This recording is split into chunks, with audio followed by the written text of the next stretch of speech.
বন্ধুরা, আমার চ্যানেলে আপনাদের সবাইকে স্বাগত।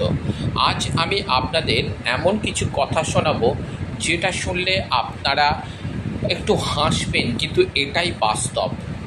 যদি ভালো লেগে থাকে তাহলে অবশ্যই একটা লাইক, শেয়ার, কমেন্ট করতে কিন্তু ভুলবেন না।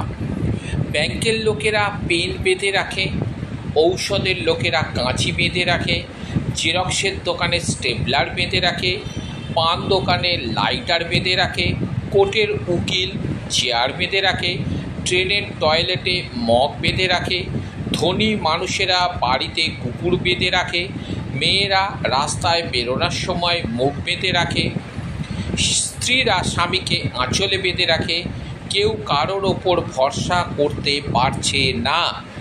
কেমন? তাই কলিযুগ এসে গেছে। আমি যদি আমার কথাগুলো যদি সত্যি আপনাদের ভালো লাগে তাহলে অবশ্যই একটা লাইক, শেয়ার, কমেন্ট করতে ভুলবেন না। চলুন,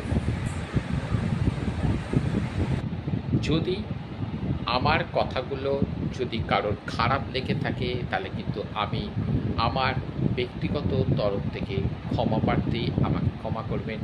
আর যদি আপনাদের ভালো লেগে থাকে তাহলে অবশ্যই একটা লাইক করতে কিন্তু ভুলবেন না। আপনারা আমার পাশে থাকবেন।